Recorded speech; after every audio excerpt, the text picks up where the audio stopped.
ശതധാരമുസമക്ഷീയമാണം വിപശ്ചിതം വിതരം വക്വാനാം മേളിം മദന്തം പിത്രോരുപസ്തെ തം രോദസി വ്രതം സത്യവാചം അങ്കും ഗുരുഭ്യോ നമഃ. ദീർഘദണ്ഡ നമസ്കാരം. നിർലജ്ജോ ഗുരുസന്നിധൗ ശരീരം അർത്ഥം പ്രാണം ച സദ്ഗുരുഭ്യോ നിവേദയേതും ഗുരുഭ്യോ നമഃ. ഹസ്തീന്ദ്രാനനമിന്ദുചൂടമരുണച്ഛായം ത്രിനേത്രം രസാദാസൃഷ്ടം പ്രിയയാ സപത്മകരയാ സ്വംഗസ്തയാ സന്തതം ബീജാപൂരഗതാധനുസ്ത്രിശികയുക് ചക്രബ്ജപാശോൽപലപുരീഹക്രം സ്വവിഷാണരത്നകലശാൻ ഹസ്തൈർവഹന്തിം ഭജേംഗം ഗണപതയേ നമഃ. ബാലരവിദ്യുതിബിന്ദുകിരീടാം തുംഗകുജാം നയനത്രയയുക്താം സ്മേരമുഖിം വരദാങ്കുശപാശാം ഭീതിഹരാം പ്രഭജേത ഭുവനേശ്യോമി. അരുണകിരണജാലേ രഞ്ജിതാസാവകാശ വിധൃതജപവടീകാ പുസ്തക വേദഹസ്ത അഭയവരകരാഢ്യാഭുല്ലകൽഹാരസംസ്ഥ നിവസതു ഹൃദി ബാലാ നിത്യകല്യാണശീലാമി. ജാലാകരാളമത്യുഗ്രം നശേഷാസുരസൂദനം ത്രിശൂലം പാതുനോ ഭീതേർ ഭദ്രകാളീ നമോസ്തുതേ. കാളി കാളി മഹാകാളി ഭദ്രകാളി നമോസ്തുതേ. കുലം ച കുലധർമ്മം ച മാം ച പാലയ പാലയ. ഓം നമഃ ചണ്ഡികായേ നമോ. ഓം നമോ നാരായണായ. ഓം നമോ നാരായണായ. ഓം നമോ നാരായണായ. നാരായണാഖില ഗുരു ഭഗവൻ നമസ്തേ. ഓം നമഃ ശിവായ നമ. ഓം നമഃ ശിവായ ശിവായേ നമ. ഓം നമഃ ശിവായ. ശുഭം ശുഭം ഗുരു ഗുരു ശിവായ നമ. ഓം. ഓം നമോ ഭഗവതേ വാസുദേവായ. ശ്രീകൃഷ്ണായ പരബ്രഹ്മണേ നമഃ. ഹരി ഓം. മന ഏവ മനുഷ്യാണം കാരണം ബന്ധമോക്ഷയോ. അതിനെ അധികരിച്ചുകൊണ്ടും അടിസ്ഥാനമാക്കിക്കൊണ്ടും കപിലോപദേശത്തിലെ പ്രധാനപ്പെട്ട സാരവത്തായ കാര്യങ്ങളെല്ലാം തന്നെ തുഞ്ചത്ത് രാമാനുജനെഴുത്തച്ഛനിലൂടെയും മേൽപ്പത്തൂർ നാരായണ ഭട്ടേരിപ്പാടിലൂടെയും നമ്മൾ കടന്നുപോയി കാര്യങ്ങൾ ഗ്രഹിക്കാൻ ശ്രമിച്ചു. ഭക്തി മുക്തിക്ക് കാരണമാണ്. ഭക്തിയെ സംബന്ധിച്ചിടത്തോളം നാരദർ പറഞ്ഞത് സാധു അസ്മിൻ പരമപ്രേമരൂപ നമുക്ക് എല്ലാവർക്കും അറിയാം. പരമാത്മാവെന്ന് പറയുന്ന ഈശ്വരനോട് തോന്നുന്ന അദമ്യമായ അപാരമായ നിസ്സീമമായിട്ടുള്ള ഭക്തി, അതിൻ്റെ പേരാണ്, ആ പ്രേമമാണ് ഭക്തിയായിട്ട് പരിണമിക്കുന്നത്. ഏതായാലും ഭക്തിയുടെ ആ അഭാവം വാസ്തവത്തിൽ നമ്മളെ ബന്ധനസ്ഥരാക്കുന്നുണ്ട്. ഇനി ഭക്തി ഉണ്ടായാൽ തന്നെ അത് ആസക്തിയുള്ളൊരു ഭക്തിയാണെങ്കിൽ അത് ബന്ധനത്തിന് ഹേതുവാകും എന്നുകൂടി പറഞ്ഞ് എല്ലാ തരത്തിലും അമ്മയെ ബോധവൽക്കരിക്കുന്ന ഈ കപിലവാസുദേവൻ അച്ഛനെയും 24-ാമത്തെ അധ്യായത്തിൽ അദ്ദേഹത്തെ വാനപ്രസ്ഥനാക്കുന്നതും സന്യാസത്തിൽ കടത്തി, അല്ലെങ്കിൽ അദ്ദേഹത്തെ ആ രംഗത്ത് മോക്ഷത്തിലുള്ള മാർഗത്തിലേക്ക് കടത്തിവിടുന്നതും നമ്മൾ കണ്ടു, അച്ഛനെ. അപ്പോൾ ഇവിടെ വാസ്തവത്തിൽ എന്താണ് ഇതിൽ അടങ്ങിയിരിക്കുന്ന രഹസ്യം എന്നുള്ളതും നമ്മൾ ചോർത്തിയെടുക്കാനായിട്ട് ശ്രമിച്ചു. ബുദ്ധി എന്ന് പറയുന്ന ഭാര്യ അത് ദേവഭൂതിക്ക് സദൃശം ഈശ്വരാർപ്പണമായി കഴിഞ്ഞാൽ കിട്ടുന്ന അതിസുന്ദരമായിട്ടുള്ള ഭക്തി, അത് ഈശ്വരാർപ്പണ ബുദ്ധിയായതുകൊണ്ട് കിട്ടുന്ന ഭക്തി, അത് വാസ്തവത്തിൽ ആസക്തിയില്ലാത്തൊരു ഭക്തി, തന്മൂലമുണ്ടാകുന്ന ഈശ്വരാവതാരമാണ്. ഈശ്വരനെ അവതരിക്കുക എന്ന് പറഞ്ഞാൽ അത് അനുഭൂതി രസം ആസ്വദിക്കുക എന്ന് മാത്രമേ അർത്ഥമുള്ളൂ. കയ്യും കാലും അതുപോലെ ആകാര സൗഷ്ഠവമുള്ള ഒരു ഈശ്വരന്റെ പ്രതിമ, അത്തരത്തിലൊരു മൂർത്തി, അതിങ്ങനെ മനോദർപ്പണത്തിൽ കാണുന്നത് ഒരവതാരം എന്ന് പറയുന്ന നിവർത്തിയില്ല. നേരെ മറിച്ച് സൂക്ഷ്മമായിരിക്കുന്ന ഭാവത്തിൽ നിന്ന് ഓങ്കാരത്തിന്റെ, അരൂപമായിരിക്കുന്ന ഓങ്കാരത്തിന്റെ, പ്രപഞ്ചകാരണമായിരിക്കുന്ന ഓങ്കാരത്തിന്റെ, ബ്രഹ്മവാചകമായിരിക്കുന്ന ഓങ്കാരത്തിന്റെ സ്ഥൂലഭാവമായിരിക്കുന്ന നമ്മളെല്ലാവരും ആ ഓങ്കാരത്തിന്റെ സ്ഥൂലഭാവമായിട്ട് പരിണമിച്ച ജീവൻ കടന്നുകൂടിയ ഈ ശരീരപ്രകൃതം, അത്തരത്തിൽ ഈശ്വരാവതാരവും ഉണ്ടാകുന്നു എന്ന് ചിന്തിച്ചാൽ മതി. അപ്പൊ എല്ലാം തന്നെ വാസ്തവത്തിൽ ഓംകാരത്തിന്റെ അരൂപമായിരിക്കുന്ന ഈ പ്രപഞ്ചത്തിന്റെ സൃഷ്ടികർത്താവും ആ ഭരണകർത്താവും സംഹർത്താവുമായിരിക്കുന്ന പ്രണവം എന്ന് പറയുന്ന ഈശ്വരന്റെ സ്ഥൂലമായിരിക്കുന്ന ഭാവത്തെ, മൂർത്തീകരണത്തെ ആണ് വാസ്തവത്തിൽ അവതാരം കൊണ്ട് ഉദ്ദേശിക്കുന്നത്.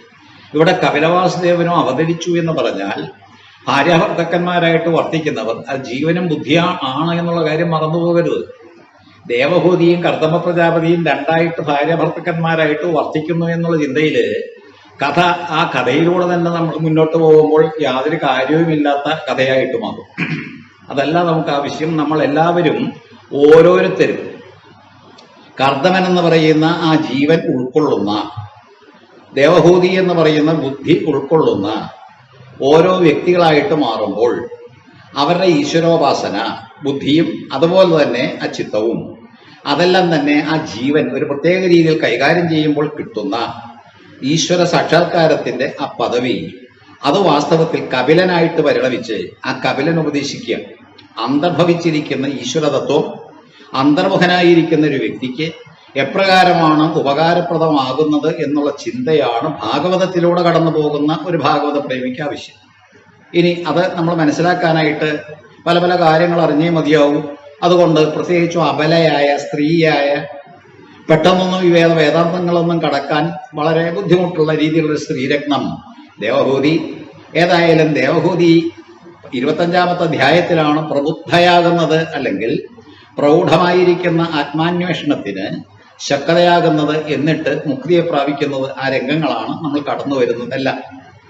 ആത്മബോധം നരർക്കേകാൻ, കഴിഞ്ഞ ദിവസം നമ്മൾ വായിച്ചു നിർത്തിയ തിരുമുമ്പിന്റെ പരിഭാഷയാണ്. ആത്മബോധം നരർക്ക് ഏകാൻ ഭഗവാൻ മായയാൽ സ്വയം തത്വസംഖ്യാനിർണയാർത്ഥം പിറന്നു കപിലാഖ്യനായി. അപ്പൊ എന്തുകൊണ്ട് ഈ കപിലാവതാരം എന്ന് ചോദിച്ചാൽ നമ്മൾ ഉറപ്പിക്കണം, ഇനി വരാനിരിക്കുന്ന 4-ാമത്തെ സ്കന്ധം മുതല് ദശമസ്കന്ധം വരേക്ക് ഉള്ള അവതാര കഥകളെല്ലാം തന്നെ നമ്മൾ പഠിക്കുന്നതും മറ്റേ ഇതര കഥകളെല്ലാം തന്നെ കോർത്തിണക്കിയ ഭാഗവതത്തിലൂടെ കടന്നു പോകുന്നതും ഏതൊരു കപിലനിലൂടെ കിട്ടിയ ജ്ഞാനമാണോ ദൃഢമാകേണ്ടത് അത് ദൃഢമാക്കാൻ വേണ്ടിയിട്ടാണ്. ഇത് അടിവരയിട്ടുകൊണ്ട് ഒരടിത്തറയായിട്ട് നമ്മൾ സ്വീകരിക്കണം. ഏതൊരു ജ്ഞാനമാണോ ഇനി ഈ കപിലൻ എന്ന് പറയുന്ന വാസുദേവ അവതാരം അമ്മ ദേവഹൂതിക്ക് ഇട്ടുകൊടുക്കുന്നത്, ആ ജ്ഞാനം ദൃഢമാകണം. അദൃഢം ച ഹതം ജ്ഞാനം എന്നാണ് മാഹാത്മ്യം പറഞ്ഞത്. നമുക്ക് അറിവ് ഉണ്ടായി എന്ന് പറഞ്ഞിട്ട് കാര്യമില്ല. അറിവ് വാസ്തവത്തിൽ ദൃഢം അല്ലാതെ പോയാൽ വാസ്തവത്തിൽ യാതൊരു ഗുണവും കിട്ടുകയില്ല. ദൃഢമല്ലാത്ത ജ്ഞാനം അദൃഢം ച ഹതം ജ്ഞാനം എന്നാണ്. അത് ജ്ഞാനമില്ലാത്തതുമില്ല. അപ്പൊ ഒരു അജ്ഞാനത്തിന്റെ അവസ്ഥയിലേക്ക് നമ്മളെ തള്ളി നീക്കുന്നത് ദൃഢമല്ലാത്ത ജ്ഞാനമാണ്, ഉറപ്പില്ലാത്ത ജ്ഞാനമാണ്. അറിവ് ഉപരിപ്ലവമായിട്ട് കാര്യമില്ല. പുസ്തകജ്ഞാനമല്ല മസ്തകജ്ഞാനമാണ് വേണ്ടതെന്ന് ചിതാകാശഗീതയില് നമ്മൾ ആ നിത്യാനന്ദന്റെ ആ ചിതാകാശഗീതയിൽ കാണുന്നു. അപ്പൊ അതേ രീതിയിൽ ജ്ഞാനം എന്ന് പറയുന്നത്, അറിവ് എന്ന് പറയുന്നത് ഉപരിപ്ലവമാകാതെ അത് ദൃഢമായിരിക്കണം, അടിച്ചുറപ്പിച്ചതായിരിക്കണം. അവിടെയാണ് ശ്രവണം, മനനം, അത് കഴിഞ്ഞ് നിധിധ്യാസനം. യശ്രണ്ണൻ പ്രപഠൻ വിചാരണപരോ എന്ന് ഭാഗവതവും പറഞ്ഞു. അപ്പൊ വിചാരണപരനായിട്ട് മനസ്സിനെയും ചിത്തത്തെയും ഒക്കെ ഒരു പ്രത്യേക രീതിയിൽ കൈകാര്യം ചെയ്ത് കേട്ട സംഗതികൾ, അറിഞ്ഞ സംഗതികളെല്ലാം തന്നെ ആ അറിവ് അതിനെ ദൃഢമാക്കാത്ത പക്ഷം അദൃഢം ച ഹതം ജ്ഞാനം. കപിലവാസുദേവൻ ഇപ്പോൾ അമ്മയ്ക്ക് കൊടുക്കാൻ പോകുന്ന ഉപദേശം, ആ ജ്ഞാനത്തിന്റെ ആ ഭണ്ഡാകാരം, അത് ദൃഢമാക്കാൻ വേണ്ടിയിട്ടാണ് 4-ാമത്തെ സ്കന്ധത്തിൽ നമ്മൾ കേൾക്കാനിരിക്കുന്ന ദക്ഷയാഗതിയായാലും ദ്രവചരിതമായാലും ഹൃദയരിതമായാലും അങ്ങനെയുള്ള കഥകളെല്ലാം തന്നെ കേട്ടിട്ട് പഞ്ചമസ്കന്ധത്തിലേക്ക് കടക്കുമ്പോൾ പ്രിയഹൃദയരിതമായാലും. അപ്പൊ ഏതെല്ലാം കഥകളാണോ നമ്മൾ കേൾക്കുന്നത് അതെല്ലാം തന്നെ വാസ്തവത്തിൽ കപിലൻ ഉപദേശിച്ച ജ്ഞാനത്തെ ദൃഢം ആക്കാൻ വേണ്ടിയിട്ടുള്ളതാണ്. ഇപ്പൊ നല്ലപോലെ ഉറപ്പിച്ചിട്ട് എന്തിനാണ് ഈ അവതാരം എന്ന് പറഞ്ഞത് വ്യക്തമല്ലേ? ആത്മബോധം നരർക്ക് ഏകാൻ ഭഗവാൻ മായയാൽ സ്വയം, തന്റെ മായ കൊണ്ടാണ് ജനിക്കുന്ന മുഴുവൻ. ഇവിടെ നമ്മൾ പഠിക്കേണ്ട മറ്റൊരു വിഷയം, മായ എന്ന് പറയുന്നത് വസ്തുമമായ ദൂരത്തെയ. ഭഗവാൻ തന്നെ പറഞ്ഞിട്ടുണ്ട്, എന്റെ മായയെ തരണം ചെയ്യാൻ വലിയ ബുദ്ധിമുട്ടാണ്. പക്ഷെ ഈ മായ കൊണ്ടാണ് ഇതെല്ലാം സംഭവിക്കുന്നത്. നമ്മൾ ഇത്തരത്തിൽ എല്ലാ ഞായറാഴ്ചയും ഈ പ്രഭാഷണ പരമ്പര നടത്തുന്നതും മായയിൽ മുങ്ങിക്കുളിച്ച് കളിച്ചുകൊണ്ട് തന്നെ. നമ്മൾ യജ്ഞം നടത്തുന്നതും യാഗാദി കർമ്മങ്ങൾ നടത്തുന്നതും കർമ്മങ്ങളിലെല്ലാം തന്നെ വ്യാപൃതരായിരിക്കുന്നതൊക്കെ ഈ പറയുന്ന മായാബദ്ധമായിട്ടുള്ള അവസ്ഥയിലാണ്. അതിന് തരണം ചെയ്യുക വളരെ ബുദ്ധിമുട്ടാണ്. അപ്പോൾ വളരെയേറെ ബുദ്ധിമുട്ടുള്ള ആ മായ അതിനെ സ്വീകരിച്ചുകൊണ്ട് ഭഗവാൻ ഇങ്ങനെ അവതരിച്ചു എന്ന്. മായയെ സ്വീകരിച്ച് ഭഗവാൻ അവതരിച്ചു. ത്രിഗുണങ്ങൾ കൊണ്ട് ഈ ലോകത്തെ ഇങ്ങനെ സൃഷ്ടിച്ചും ഭരിച്ചും അത് അവസാനം അഴിച്ചും അത്തരത്തിൽ പെരുമാറിപ്പോരുന്ന മായ, ഈ മായയാണ് കാരണം അവതാരത്തിന്, നമ്മുടെ ജനനത്തിന്. അപ്പോൾ നമ്മൾ ജനിക്കാനും സംസാരത്തിൽപ്പെട്ട് ഉഴലാനും കാരണക്കാരിയായിരിക്കുന്ന മായ തന്നെ ഭഗവത് അവതാരത്തിന് കാരണമായി. ഈ മായ ആരാ? ഭഗവാന്റെ മായ. അപ്പോൾ എൻ്റെ തന്നെ മായ, അതായത് നമ്മൾ ഓരോരുത്തരുടെയും മായ, നമ്മളെ ജീവനായിട്ട് കൊണ്ട് കിടക്കുന്ന പരമാത്മസ്വരൂപത്തിന്റെ മായ, അല്ലെങ്കിൽ മായ കൊണ്ട് നമ്മളെ എല്ലാവരെയും വീർപ്പുമുട്ടിക്കുന്ന ഈ സംസാരത്തിന്, അത്തരത്തിലുള്ള സംസാരത്തിന് ഹേതുവായിട്ടുള്ള മായ, ഈ മായ മൂലം നമ്മൾ ജനിച്ചു, നമ്മൾ വളർന്നു, നമ്മൾ മരിച്ചു, വീണ്ടും ജനിക്കുന്നു, ഓരോരോ കാര്യങ്ങളിൽ ഇടപെടുന്നു. ഈ മായയെ സ്വീകരിച്ചുകൊണ്ട് ഭഗവാൻ അവതരിച്ചു. എന്തിനാ? ഉദ്ദേശം വളരെ വ്യക്തം. ആത്മബോധം നരർക്കേകാൻ ഭഗവാൻ മായയാൽ സ്വയം തത്വസംഖ്യാനിർണയാർത്ഥം പിറന്നു കപിലാഖ്യനായി. ഇവിടെ ഒരു കാര്യം നാം വളരെ ശക്തമായിട്ടുള്ള ഭാഷയിൽ അവതരിപ്പിക്കാൻ വേണ്ടി കുറച്ച് നിമിഷങ്ങൾ ഞാൻ ചെലവഴിക്കാൻ പോവുകയാണ്. നമ്മളും വാസ്തവത്തിൽ ഓരോരുത്തരും ജനിച്ചത് സൂക്ഷ്മമായിരിക്കുന്ന ഈശ്വരാംശത്തെ സ്ഥൂലമാക്കിക്കൊണ്ടാണ്. ഒന്നുകൂടി വ്യക്തമാക്കാം. ഏതൊരു പ്രണവമാണോ ഈ പ്രപഞ്ചത്തിന് ഹേതു, അല്ലെങ്കിൽ ഈശ്വരന്റെ വാചകമായിട്ട് നമ്മൾ കാണുന്നത്, ആ പ്രണവം തന്നെ തലകിഴക്കണാൻ തൂക്കായപ്പോൾ നമ്മളുണ്ടായി. തലകിഴക്കണാൻ തൂക്കായപ്പോൾ പ്രപഞ്ചമുണ്ടായി, സംസാരമുണ്ടായി. അപ്പൊ ഊർധ്വമൂലമതശാകമശ്വദ്ധം പ്രാഹുരവീയം എന്നെല്ലാം ഗീത പറഞ്ഞു പഠിപ്പിക്കുന്ന അതേ രീതിയിൽ സംസാരവൃക്ഷം എന്ന് പറയുന്ന തലകിഴക്കണാൻ തൂക്കായിട്ടുള്ള ഒരവസ്ഥ ഉണ്ടായത് പ്രണവത്തിന്റെ തലകിഴക്കണാൻ തൂക്കായിട്ടുള്ള അവസ്ഥയെയാണ് സൂചിപ്പിക്കുന്നത്. പ്രണവത്തിന്റെ തലകിഴക്കണാൻ തൂക്ക്. അപ്പൊ ഈ തലകിഴക്കണാൻ തൂക്ക് എന്ന് പറയുന്നതാണ് സൂക്ഷ്മതലത്തിൽ നിന്ന് സ്ഥൂലതലത്തിലേക്ക് വരുമ്പോൾ സംഭവിക്കുന്നത്. ജനിക്കാത്ത അവസ്ഥയിൽ നിന്ന് അമൃതമായിരിക്കുന്ന ഒരു ഭാവത്തിൽ നിന്ന് മൃതം ആകേണ്ട ഒരു ജനിക്കുന്ന ഒരവസ്ഥയിലേക്ക് വരുന്നതും ഈ തലകിഴക്കണാൻ തൂക്കായിരിക്കുന്ന അവസ്ഥയാണ്. ഭാഗവതം പറയുന്ന ഞാനും തലകിഴക്കണാൻ തൂക്കാണ്, കേൾക്കുന്ന അനുവാചകരും എല്ലാവരും തലകിഴക്കണാൻ തൂക്കാണ്. പക്ഷെ അവകാശവാദം ഉന്നയിക്കും ഞാൻ ആചാര്യനാണ്, കേമനാണ്, മറ്റുള്ളവർ ശ്രോതാക്കളാണ്, ആയിട്ടില്ല. അപ്പൊ ഇങ്ങനെയെല്ലാം തന്നെ പരസ്പരം വ്യത്യാസം കൽപ്പിച്ചുകൊണ്ട് നാം കാര്യങ്ങൾ കൈകാര്യം ചെയ്യുമ്പോഴും നമ്മളെല്ലാവരും തന്നെ അപ്സെറ്റ് ടോപ്സി ടർവി. അപ്പൊ അതേ രീതിയിൽ തലകിഴക്കണാൻ തൂക്കായിട്ടുള്ള അവസ്ഥ നമ്മളിൽ എല്ലാവരിലും ജനിച്ച കാലം മുതൽ ഉണ്ട്. അത് വാസ്തവത്തിൽ ഇല്ലാതെയാക്കാൻ വേണ്ടിയിട്ട് മായ കൊണ്ട് ജന്യമായിരിക്കുന്ന ഈ തലകിഴക്കണാൻ തൂക്കായിരിക്കുന്ന ഒരവസ്ഥയ്ക്ക് അറിവ് കൊടുക്കാൻ വേണ്ടിയിട്ട് കപിലൻ തത്വസംഖ്യകളെല്ലാം തന്നെ നിർണയിക്കാനും ആത്മബോധം നരർക്ക് മനുഷ്യർക്ക് കൊടുക്കാനും വേണ്ടിയിട്ട് ജനിച്ചു എന്ന്. എന്ത് മനസ്സിലാക്കണം? ആത്മബോധം ഇല്ലാത്തത് കൊണ്ട് നമ്മൾ ഇങ്ങനെ ജനിക്കുന്നു, മരിക്കുന്നു, അത്തരത്തിൽ വീണ്ടും ജനിക്കുന്നു, പുനരവി ജനനം, പുനരവി മരണം ഇത്യാദി കാര്യങ്ങളിൽ ഏർപ്പെടുന്നു ആത്മബോധമില്ലാഞ്ഞിട്ടാണ്. അപ്പൊ ഈ ആത്മബോധം എന്ന് പറയുന്ന ഒരവസ്ഥ, സൂക്ഷ്മമായിരിക്കുന്ന ആ ഈശ്വരീയ തലം, അത് വാസ്തവത്തിൽ നരർക്ക് ഏകാൻ വേണ്ടിയിട്ട് കൊടുക്കാൻ വേണ്ടിയിട്ട് ഭഗവാൻ അവതരിച്ചു. തത്വസംഖ്യകൾ നിർണയിക്കാനും, ഈ മഹത്തത്വം അല്ലെങ്കിൽ മായാതത്വം എന്നൊക്കെ പറഞ്ഞുകൊണ്ട് ആ തത്വങ്ങളെല്ലാം തന്നെ ഇതിനെയെല്ലാം തന്നെ പറഞ്ഞുകൊണ്ട് ഏറ്റവും പരിശുദ്ധമായിരിക്കുന്ന ആത്മതത്വത്തെ ആർജിക്കാൻ വേണ്ടിയിട്ട് നിസ്സീമമായിരിക്കുന്ന ഒരു ഭക്തിയും, ആ ഭക്തിയാണെങ്കിൽ ആസക്തിയില്ലാത്ത ഭക്തിയും എല്ലാം വേണമെന്ന് മേൽപ്പത്തൂരെല്ലാം തന്നെ സംഗ്രഹിച്ചു പാടിയത്. അതെല്ലാം തന്നെ ഇവിടെയും പറഞ്ഞു കൊടുക്കാൻ വേണ്ടിയിട്ട് കപിലൻ അവതീർണനായി. അപ്പോൾ കപിലാവതാരത്തിന്റെ ഉദ്ദേശം തന്നെ എന്തിനാ? ആത്മബോധം നരർക്ക് ഏകാൻ. നമ്മൾ ഓരോരുത്തരും ജനിച്ചതെന്തിനാ? ആത്മബോധം നരർക്ക് ഏകാൻ. അപ്പോൾ നമ്മളെല്ലാവരും തന്നെ ജനിച്ചതെന്തിനാ? വാസ്തവത്തിൽ തത്വസംഖ്യാ നിർണയത്തിനായിട്ട്.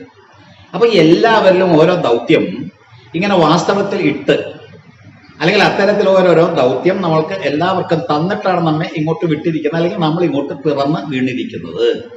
അപ്പോൾ നമ്മുടെ ജനനത്തിന് ഒരു ഉദ്ദേശമുണ്ട്, ലക്ഷ്യമുണ്ട്, മറക്കാതിരിക്കുക. ഭാഗവതം കൈകാര്യം ചെയ്യുന്ന എന്നെ പോലുള്ള ആചാര്യന്മാരെന്ന് അഭിമാനിക്കുന്ന എല്ലാവരും തന്നെ വാസ്തവത്തിൽ ഭാഗവതത്തിലൂടെ കടന്നു വരുമ്പോൾ തികച്ചും സൂക്ഷ്മതലത്തെ പ്രാപിക്കാനുള്ള വ്യഗ്രതയോടുകൂടി ആത്മ അന്വേഷണത്തോടുകൂടി മുന്നോട്ട് പോകണം. ഇവിടെ ഭൗതിക തലത്തിൽ കിടന്ന് കളിക്കുക. നേട്ടങ്ങൾ ഉണ്ടാക്കാൻ സാമ്പത്തികമാണ്. അപ്പൊ ഈ സാമ്പത്തികമായിട്ടും ഇതര രീതികളിലും നേട്ടങ്ങൾ കൊയ്യാൻ വേണ്ടിയിട്ട് ശ്രമിക്കുന്ന നമ്മൾ എല്ലാവരും തന്നെ ആത്മാന്വേഷണത്തിന് ഉതകുന്ന രീതിയിലേക്ക് പോകുന്നില്ല. ആത്മബോധം വളർത്താൻ വേണ്ടിയിട്ട് കപിലൻ ജനിച്ചത് മറക്കാതിരിക്കുക, അതിനു വേണ്ടിയിട്ടാണ് നമ്മൾ ഓരോരുത്തരും ഉണ്ടായിട്ടുള്ളത്. അപ്പോൾ നമുക്ക് ഓരോരുത്തർക്കും ഒരു ശ്രേഷ്ഠമായിട്ടുള്ള കർത്തവ്യം പൂർത്തീകരിക്കാനുണ്ട്. അത്തരത്തിലുള്ള ദൗത്യം പൂർത്തീകരിച്ചാൽ മതിയാവും. അത് വാസ്തവത്തിൽ ആത്മീയമായിട്ടുള്ള ഉന്നമനത്തിന് എല്ലാവരെയും പ്രേരിപ്പിക്കുക.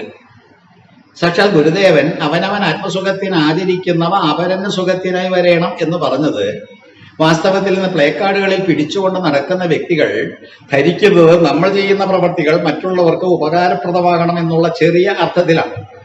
ആ സങ്കുചിതമായിരിക്കുന്ന അർത്ഥതലം വിട്ടിട്ട് ആത്മകാര്യങ്ങൾ, ആത്മീയമായ കാര്യങ്ങൾ, അവനവൻ ആത്മസുഖത്തിന്, ആത്മസുഖം കൊണ്ട് ഉദ്ദേശിക്കുന്ന ശരീരസുഖമല്ല, അത് ആത്മീയ സുഖമാകുമ്പോൾ ഭൗതികമായിട്ടുള്ള നേട്ടങ്ങളല്ല. അപ്പോൾ ഓരോരുത്തരും നമ്മൾ നമഃശിവായ എന്ന് ജപിക്കുമ്പോൾ അത് എനിക്ക് വേണ്ടിയിട്ട് മാത്രമല്ല, എന്നെ ചുറ്റിപ്പറ്റിയുള്ള സകല സമൂഹത്തിലെ ആ ജനങ്ങൾക്കും വേണ്ടിയിട്ടാണ്. ജാതി മത വ്യത്യാസം എന്നീ. അപ്പൊ ഇത്തരത്തിലുള്ള ചിന്ത വേണമെന്നാണ് അവിടെ സൂചിപ്പിച്ചത്. അല്ലാതെ എനിക്കൊരു 100 രൂപ കച്ചവടം ചെയ്ത് കിട്ടി അതിൽ ഒരു 10 രൂപ മറ്റുള്ളവർക്ക് കൊടുക്കുക എന്ന് പറഞ്ഞ ഭൗതിക തലത്തിലെ അത്തരത്തിൽ വളരെ നമ്മൾ ദാനം നല്ലതെന്നൊക്കെ പറയും. പക്ഷെ അത്തരത്തിലുള്ള ദാനമല്ല ഉദ്ദേശിച്ചത്. നമ്മൾ എല്ലാവരും തന്നെ ആത്മീയമായിട്ടുള്ള ഉന്നമനത്തിന് പ്രവർത്തിച്ച് മുന്നേറുമ്പോൾ അത്തരത്തിലുള്ള മുന്നേറ്റം മറ്റുള്ളവരെയും സ്വാധീനിച്ചുകൊണ്ട് അവരും ആത്മീയമായിട്ട് ഉയരണം. ഇന്നത്തെ സ്ഥിതി ഒന്ന് പരിശോധിച്ചു നോക്കും. നമ്മളെല്ലാവരും തന്നെ ആത്മീയമായിട്ട് ഉയരുന്നു എന്നുള്ള മട്ടിൽ വലിയ അത്യുന്നതങ്ങളായിട്ടുള്ള സൗധങ്ങളാണ് അമ്പലങ്ങളായിട്ടും പള്ളികളായിട്ടും ഒക്കെ കെട്ടി ഉണ്ടാക്കി അതിൻ്റെ ഉള്ളിൽ നടക്കുന്ന മുഴുവൻ വികലമായിരിക്കുന്ന ചിന്താഗതികളാണ്. ആത്മീയമായിട്ടുള്ള നേട്ടം കൈവരിക്കാൻ ആരും തന്നെ തപസ് അനുഷ്ഠിക്കുന്നില്ല. തപസ്സിൻ്റെതായ ഗൗരവം ആരും മനസ്സിലാക്കുന്നില്ല. തപസ് വേണമെന്ന് നിശ്ചയിച്ചുറപ്പിച്ച ഏതൊരു ബ്രഹ്മദേവനാണോ സൃഷ്ടികർത്താവാണോ തപസ്സിലൂടെ ചതുശ്ലോകി എന്ന് പറയുന്ന ഭാഗവതത്തിന്റെ മൂലം, അതിന്റെ ആ ഏറ്റവും കാര്യമായിട്ടുള്ള കാര്യം നേടിയത്, അതേ രീതിയിൽ തപസ്സിന്റെ ആവശ്യകത ഭാഗവതം സർവത്ര ഊന്നിപ്പറയുന്നുണ്ട്, കാണിച്ചു കൊടുക്കുന്നുണ്ട് കഥാപാത്രങ്ങളിലൂടെ. എന്നിട്ടും നമ്മൾ തപസ്വാധ്യായനിരതന്മാരായിട്ട് മാറുന്നില്ല. നല്ലൊരു പ്രയോഗമാണ് തപസ് സ്വാധ്യായം. അപ്പൊ ഇത്തരത്തിലുള്ള കാര്യങ്ങളിലൂടെ വളർന്നു വരുമ്പോൾ നാം സ്വയം ഉയരും, ആത്മീയമായിട്ട് ഒരു ഉന്നമനം ഉണ്ടാകും. അത് മറ്റുള്ളവരിലേക്കും അതിന്റെ കിരണങ്ങൾ ഇങ്ങനെ ഏറ്റിട്ട് അവർക്കും മാറ്റം വരണം. ഞാനൊരു മുറി അടച്ചിട്ട് അവിടെ കുത്തിയിരുന്ന നമഃശിവായ ജപിച്ചുകൊണ്ടിരുന്നാൽ പോരാ, ഞാൻ ജപിക്കുന്ന നമഃശിവായ മന്ത്രത്തിന്റെ ധ്വനി അല്ലെങ്കിൽ അതിൻ്റെതായിട്ടുള്ള ഈ പ്രതിഫലനം എല്ലായിടത്തും ഉണ്ടാകണം. അതിന്റെ പ്രകാശകിരണങ്ങൾ എല്ലായിടത്തും വ്യാപിക്കണം. ഇതാണ് അതിന്റെ അർത്ഥതലം. അല്ലാതെ കാശുണ്ടാക്കിയിട്ട് കുറച്ച് ദാനം ചെയ്യുക, ഭൂമിയെല്ലാം തന്നെ വെട്ടിപ്പിടിച്ച കള്ളക്കണക്കും അതുപോലെ കരിഞ്ചന്തയും നടത്തിയിട്ട് സ്വന്തമാക്കിയതിനു ശേഷം അതിൽ നിന്ന് അല്പം ഇങ്ങനെ മറ്റുള്ളവർക്ക് കൊടുക്കുക എന്നുള്ള ഭൗതിക തലത്തിൽ അർത്ഥമല്ല. അവനവൻ ആത്മസുഖത്തിന് ആചരിക്കുന്നവ അപരന്റെ സുഖത്തിനായി വരേണം. നമ്മൾ ചെയ്യുന്നത് ഈ ആധ്യാത്മികമായിട്ടുള്ള കാര്യങ്ങൾ അനിവാര്യമാണ്. സനാതന ധർമ്മത്തില് നമ്മൾ എല്ലാവരും തന്നെ ചെയ്യേണ്ട കർത്തവ്യങ്ങൾ, അത് വൈദികമായത് അല്ലെങ്കിൽ വേദോക്തമായത്, അതെല്ലാം തന്നെ ആധ്യാത്മികമായിട്ടുള്ള കാര്യങ്ങളാണ്. ഭൗതികമായിട്ടുള്ള നേട്ടങ്ങൾക്ക് വേണ്ടി നമ്മളൊന്നും ചെയ്യാറില്ല. അപ്പൊ അത്തരത്തിൽ ആത്മീയമായിട്ടുള്ള നേട്ടത്തിന് വേണ്ടി ചെയ്യുന്ന പ്രവർത്തികളെല്ലാം തന്നെ ഈ സമൂഹത്തിനപ്പാടെ എല്ലാവർക്കും ഒരുപോലെ, അതായത് മനുഷ്യരാശി അതിനെല്ലായിടത്തും എല്ലാവർക്കും ഒരുപോലെ സുഖം കിട്ടണം. ബഹുജന സുഖായ ബഹുജന ഹിതായ, പരോപകാരാർത്ഥം ഇതം ശരീരം ലോകാസമസ്ത സുഖിനോ ഭവന്തു. ഇതെല്ലാം തന്നെ മനസ്സിൽ ഉറപ്പിച്ചു വെക്കുക. എന്തിനാണ് ഞാൻ ഇതെല്ലാം തന്നെ വീണ്ടും ആവർത്തിച്ചും പലപ്പോഴും തോന്നും ഇതിനെ ആവർത്തിച്ച് പറയുന്നത്? എത്രമാത്രം ആവർത്തിച്ചാലും നമ്മളിൽ മാറ്റം വരുന്നില്ല. നമ്മൾ ഇതിലെ അങ്ങേയറ്റം വളരെയേറെ ഗൗരവത്തോടുകൂടി അത് ഉൾക്കൊള്ളുക എന്ന് പറഞ്ഞാൽ വെറുതെ പഠിച്ച് ഈ പ്രസംഗിക്കാൻ വേണ്ടിയിട്ടുള്ള പഠനമല്ല. അത് വിട്ടിട്ട് യഥാർത്ഥമായിട്ടുള്ള അതിൻ്റെ അർത്ഥവ്യാപ്തികളെല്ലാം തന്നെ മനസ്സിലാക്കി ജീവിതത്തിലേക്ക് പകർത്തി നമ്മൾ അത്തരത്തിൽ പ്രവർത്തിച്ചാൽ നമ്മൾ ചെയ്യുന്ന പ്രവൃത്തികളെല്ലാം തന്നെ മറ്റുള്ളവരിലും എന്തെന്നില്ലാത്ത ഒരു ഉന്നമനം ഉണ്ടാക്കും. ആത്മീയ ഉന്നമനമാണ്. ഈ ആത്മീയമായിട്ടുള്ള ഉന്നമനം എന്തിനെന്ന് ചോദിച്ചാൽ അവിടെയാണ് സമത്വം സംജാതമാകുന്നത്. നമ്മൾ എന്തെല്ലാം നിയമദൃഷ്ടിയിൽ നമ്മൾ സമത്വം ഉണ്ടാക്കാനായിട്ട് കുറെ നൂറുകണക്കിന് പോലീസുകാരെ ഇങ്ങനെ നിർത്തി വെച്ചിട്ട് എല്ലാവരെയും സമമാണ് എന്നുള്ള മട്ടിൽ വടി ഓങ്ങിപ്പിടിച്ചുകൊണ്ട് നിന്നാലൊന്നും സമത്വം ഉണ്ടാകില്ല. സമത്വം ഉണ്ടാകണമെങ്കിൽ എല്ലാവരും ജാതി മതാതീതമായിരിക്കുന്ന ഭാഷയിലേക്കും ഭാവത്തിലേക്കും വരണമെങ്കിൽ ആധ്യാത്മികമായിട്ടുള്ള ഉന്നമനം വേണം. ഈശ്വരനെ യഥാർത്ഥ തലത്തിൽ മനസ്സിലാക്കിയാൽ മാത്രമേ അത് സാധിക്കൂ. അല്ലാതെ എൻ്റെ ഈശ്വരൻ, നിന്റെ ഈശ്വരൻ, എൻ്റെ മതം, നിന്റെ മതം ഇങ്ങനെ പറഞ്ഞുകൊണ്ട് തമ്മിൽ തല്ലി തലകേറിപ്പോകുന്ന മനുഷ്യരാശിക്ക് വാസ്തവത്തിൽ ഉന്നമനം കിട്ടുകയില്ല. അതിന് പകരമായിട്ട് അധപ്പതനമായിരിക്കും ഉണ്ടാവുക എന്ന് ഇത് നല്ലപോലെ ഭംഗിയായിട്ട് ഒന്ന് മനസ്സിലാക്കിക്കൊണ്ട് നമുക്ക് അടുത്ത ഭാഗത്തേക്ക്, ആ മലയാളത്തിൽ പറഞ്ഞ് മാത്രമേ ഇന്ന് ഞാൻ എടുത്തിട്ട് തരുന്നുള്ളൂ. കാരണം ഗൗരവത്തോടുകൂടി ഇത് ദൃഢമാക്കേണ്ടതുണ്ട്. അച്ഛൻ കാട്ടിൽ പോയ ശേഷം എന്റെ മൂലത്തിലേക്ക് പിന്നാലെ വരാം. അച്ഛൻ കാട്ടിൽ പോയ ശേഷം മാതൃ പ്രിയമണയ്ക്കുവാൻ അച്ഛൻ പോയി. അച്ഛൻ പോയ ഉടനെ തന്നെ അമ്മയ്ക്ക് ഏതായാലും സന്തോഷം ഉണ്ടാകണം, അമ്മയ്ക്ക് പ്രിയങ്കരമായിട്ടുള്ള കാര്യങ്ങൾ പറഞ്ഞു കൊടുക്കണമെന്ന് കരുതിയിട്ട് ഭഗവാൻ കപിലൻ ബിന്ദുസരസിൽ തന്നെ വാണുപോൽ അമ്മയോടൊപ്പം. അപ്പൊ ഈ ജനിച്ച അവതാര സ്വരൂപനായിരിക്കുന്ന കപിലവാസുദേവൻ അച്ഛൻ പോയതിനു ശേഷം അമ്മയുമൊത്ത് വാണു. അമ്മയുമൊത്ത് ഇവിടെ വാസ്തവത്തിൽ നമ്മൾ ചിന്തിക്കേണ്ട വളരെയേറെ കാര്യങ്ങൾ ഗുപ്തമായിട്ടെന്ന് പറയാം, ഗോപ്യമായിട്ട് വച്ചിരിക്കുന്നത് അമ്മയോടൊപ്പമാണ് നമ്മൾ. ഈ അമ്മ എന്ന് പറയുന്ന പ്രകൃതിയോടൊപ്പമാണ് നമ്മൾ. പ്രകൃതി എന്ന് പറയുന്ന ഈശ്വരിയോടൊപ്പമാണ് നമ്മൾ. അതുകൊണ്ടാണ് ഈ പറയുന്ന കുളാർണവ തന്ത്രം പോലുള്ള തന്ത്രങ്ങളിലൂടെയും അല്ലെങ്കിൽ ശാക്തേയമായാലും ശൈവമായാലും വൈഷ്ണവമായാലും ഇങ്ങനെയുള്ള ആ വിദ്യകളിലൂടെയും നമ്മൾ കാണുന്നത് ജീവൻ ചെന്ന് കിടക്കുന്നത് മൂലാധാരത്തിലാണ് എന്ന് ഉറപ്പിച്ചുകൊണ്ടാണ്. ജീവൻ ചെന്ന് കിടക്കുന്ന മൂലാധാരത്തിൽ. ഒരു ശരീരത്തെ നമുക്കിങ്ങനെ കിട്ടിയിരിക്കുന്നത് അതിനെ വേണ്ട രീതിയിൽ വിനിയോഗിക്കാൻ വേണ്ടിയിട്ടാണ്, യോഗത്തിന് വേണ്ടിയിട്ടാണ്. അതിന്റെ മൂലാധാരം എന്ന് പറയുന്ന നട്ടെല്ലിന്റെ ചുവട്ടിൽ അവിടെ എന്നെ ഇങ്ങനെ പുതപ്പിച്ചു വച്ചിരിക്കുന്ന അമ്മയാണ്. അമ്മയോടൊപ്പമാണ് ഞാൻ, മറക്കാതിരിക്കുക. അപ്പോൾ നമ്മളെല്ലാവരും തന്നെ അമ്മയോടൊപ്പമാണ്. അമ്മ നമ്മളെ ജനിപ്പിച്ച അമ്മ, നമ്മളെ പ്രസവിച്ച അമ്മ, അനേക കോടി ബ്രഹ്മാണ്ഡ ജനനിയായിരിക്കുന്ന അമ്മയാണ് നമ്മുടെ ഈ ഓരോ വ്യക്തികളുടെയും വ്യക്തിഗതമായിട്ടുള്ള അമ്മ. ആ അമ്മ തന്നെയാണ് വല്യമ്മ. അപ്പൊ ഏതായാലും അങ്ങനെയുള്ള അമ്മ ഈ മൂലാധാരത്തിൽ ഇങ്ങനെ മൂന്നരച്ചിട്ടായിട്ടൊരു പാമ്പിന്റെ രൂപത്തിൽ എന്നെയും സൂക്ഷിച്ചുകൊണ്ട് ഇങ്ങനെ കിടക്കുകയാണ്. ആ അമ്മയുമൊത്താണ് കപിലവാസുദേവൻ. നമ്മൾ ചിന്തിക്കേണ്ടത് അതിന്റെ ആ പ്രത്യേക റേഞ്ച്, അത് അങ്ങനെ വളരെ വിദൂരതലങ്ങളിലേക്ക് പോകട്ടെ. ഞാനെന്ന് പറയുന്ന കപിലവാസുദേവൻ എന്നുള്ള മട്ടിലേക്കൊന്നും മാറുക. ഞാനെന്ന് പറയുന്ന കപിലവാസുദേവൻ അമ്മയോടൊപ്പം ഇരുന്നു. അമ്മ എന്ന് പറയുന്ന മൂലാധാരപത്മത്തിലെ മൂന്നര ചുറ്റായിട്ടുള്ള പാമ്പ് അതിനോടൊപ്പം ഇരുന്നു. പാമ്പ് വരും മൂന്നര ചുറ്റ്. ഏതായാലും ഈ മൂന്നര ചുറ്റ് എന്ന് പറയുന്ന തലകിഴക്കണാന്തൊക്കെയായിട്ടുള്ള അമ്മ, അതായത് പ്രകൃതീശ്വരി അല്ലെങ്കിൽ ആ പറയുന്ന ആദിപരാശക്തി, ആ അമ്മ എന്നെയും പുതപ്പിച്ചുകൊണ്ട് അങ്ങനെ താഴത്ത് നിന്നിരിക്കുന്ന തലകിഴക്കണം തൂക്ക് എന്ന് പറയുമ്പോൾ അതാണ് ഞാൻ നേരത്തെ പറഞ്ഞ ഓംകാരത്തിന്റെ തലകിഴക്കണം തൂക്കായിരിക്കുന്ന അവസ്ഥ. തലയിലായിരുന്നപ്പോൾ ഓംകാരം നേരെ ആയിരുന്നു. തലയിൽ നിന്ന് താഴത്തേക്ക് പോന്നപ്പോൾ ഞാൻ ജനിച്ചു. ഞാൻ ജനിച്ചപ്പോൾ ഓങ്കാരം തലകിഴക്കണം തൂക്കായി. ആ തലകിഴക്കണം തൂക്കായ ഓങ്കാരത്തിന്റെ ഉള്ളിൽ ഞാൻ കിടക്കുകയാണ്. അതാണ് ഞാൻ എന്ന് പറയുന്ന ജീവൻ. ഇയാളെ പറ്റിയാണ് നാം പ്രത്യേകിച്ച് ചതുർത്ഥ സ്കന്ധത്തിൽ ഉത്താനപാദൻ എന്നുള്ള രീതിയിൽ കാണാനിരിക്കുന്നു. അപ്പോൾ നമ്മളെല്ലാവരും തന്നെ ഈ പറയുന്ന മൂന്നരച്ചിട്ട എന്ന് പറയുന്ന ഈശ്വരി അമ്മ, അമ്മയുടെ ഉള്ളിൽ അമ്മയാൽ സംരക്ഷിതനായിട്ട് അവിടെ കഴിഞ്ഞുകൂടുന്ന ജീവൻ, അത് കപിലവാസുദേവൻ എന്നുള്ള മട്ടിൽ തന്നെ നമുക്ക് മാറ്റി ആ കഥാപാത്രത്തെ എടുക്കാൻ സാധിക്കും. ജീവനെ നമ്മൾ വാസ്തവത്തിൽ ദേവഹൂതി, കർദവൻ എന്നുള്ള കഥാപാത്രങ്ങളിൽ കർദവനാണെന്ന് ആദ്യം പറഞ്ഞ പോലെ ഇവിടെ ഭഗവാൻ തന്നെ അമ്മയോടൊപ്പം ഇരുന്നു എന്ന് പറയുമ്പോൾ ഈ കുണ്ടലിനി വിദ്യയും അല്ലെങ്കിൽ അത്തരത്തിലുള്ള സമ്പ്രദായമെല്ലാം തന്നെ കൈകാര്യം ചെയ്യുമ്പോൾ നമ്മൾ ഓരോരുത്തരും ഈ കപിലവാസുദേവന്റെ ഉപദേശത്തോടുകൂടി ഉയർന്നു പോകണമെങ്കിൽ അമ്മയോടൊപ്പം വരുന്നു. അമ്മയോടൊപ്പം ഇരുന്നിട്ട് അമ്മയെ ഉപദേശിക്കുക. എന്തിനാണ് ഈ അമ്മയെ ഉപദേശിക്കുന്നത്? ഈ അമ്മ തലകെഴുക്കണന്തൊക്കായി പോയത് കൊണ്ടല്ലേ ഞാൻ ജനിച്ചത്. ഞാൻ അമ്മയുടെ സംരക്ഷണ വലയത്തിൽ പെട്ടത്. ആ സംരക്ഷണ വലയം മൂന്നര ചുറ്റായിട്ട് മാറിയത് ഈ മൂന്നര ചുറ്റിനൊന്ന് നേരെയാക്കണ്ടേ? പിടുത്തം കിട്ടിയാവോ? ഈ മൂന്നര ചുറ്റ എന്ന് പറയുന്ന തലകെഴുക്കണന്തൊക്കായതുകൊണ്ട് അധപ്പതിച്ച ആ രീതിയിൽ നിന്ന് അതിനെ നേരെയാക്കുക എന്ന് പറഞ്ഞാൽ അതിനെ തട്ടി ഉണർത്തിക്കൊണ്ട് അതിന്റെ തല നേരെയാക്കി ഒന്ന് മുകളിലേക്ക് കൊണ്ടുവരിക. ഇതാണ് നേരെയാക്കുക. അപ്പൊ ഈ വളഞ്ഞ് ഒരു പാമ്പിന്റെ രീതിയിൽ പ്രത്യേകിച്ചും തലയെല്ലാം തന്നെ താഴത്തേക്കിട്ട് അങ്ങനെ കിടക്കുന്ന പ്രണവത്തിന്റെ അധപ്പതിച്ച രീതിയിൽ നിന്ന് അതിനെ ഉണർത്താൻ വേണ്ടിയിട്ടാണ് കപിലവാസുദേവന്റെ അടുത്ത പ്രയത്നം.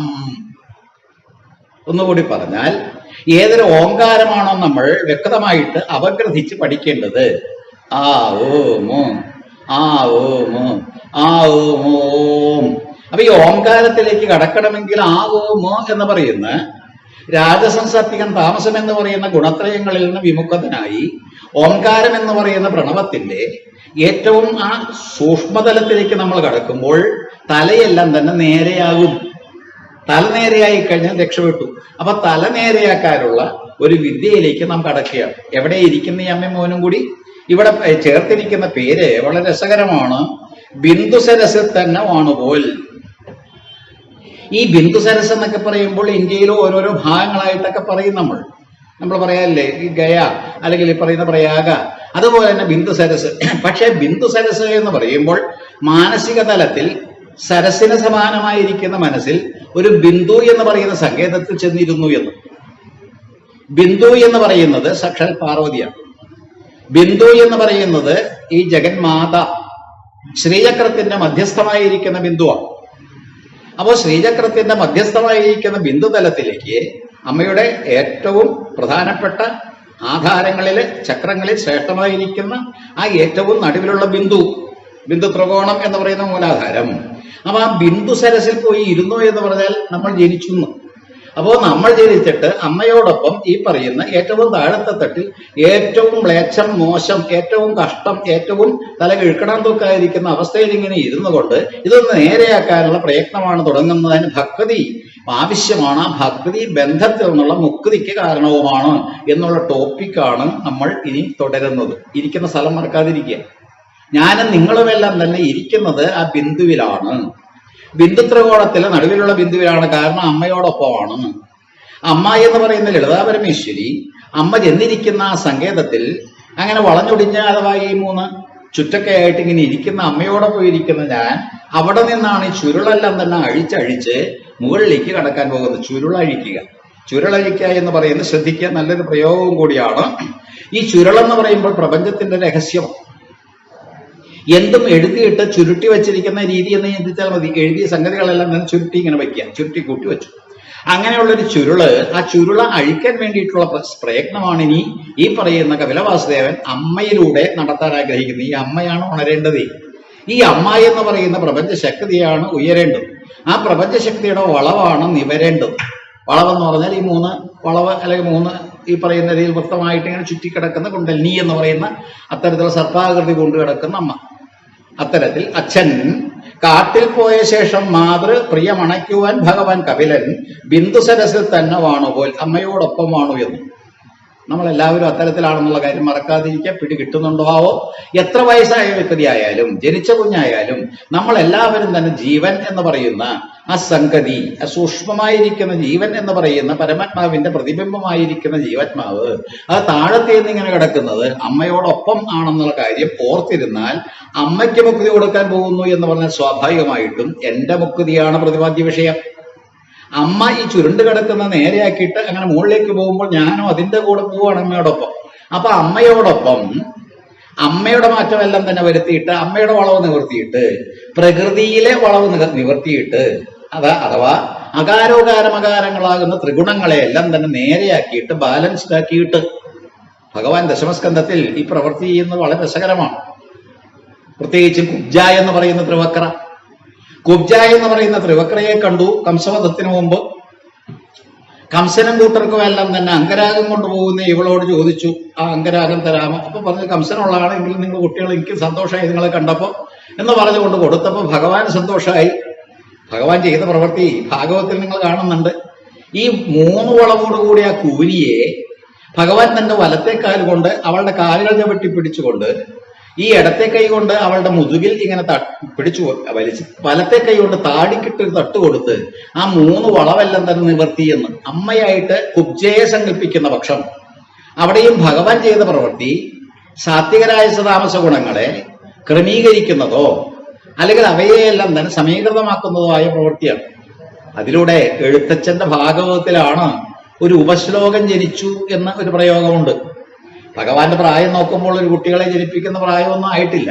എങ്കിൽ കൂടി ആ ഭാഗവത കഥ കേൾക്കുമ്പോൾ നോക്കുമെന്ന് ഇയാളൊരു വികൃതി രാസക്രിയട നടത്തി ഗോപസ്ത്രീകളുമായിട്ട് ഇങ്ങനെ പേക്കൂത്ത് നടത്തി അങ്ങനെ ഓടി നടന്നിരുന്ന ഒരു വ്യക്തി പെട്ടെന്ന് ഈ കുബ്ജ എന്ന് പറയുന്ന ത്രിവക്രയെ കണ്ട് സുന്ദരിയാക്കിയപ്പോൾ അവളിൽ ഒരു കുട്ടിയെ ജനിപ്പിച്ചു എന്ന് എഴുത്തച്ഛൻ പറഞ്ഞത് വേറെ അർത്ഥതലത്തിൽ വേണം ചിന്തിക്കാൻ. ഉപശ്ലോകൻ എന്ന് പറയുന്ന സാഖ്യ യോഗ ആചാര്യനെ സൃഷ്ടിച്ചു എന്നാണ്.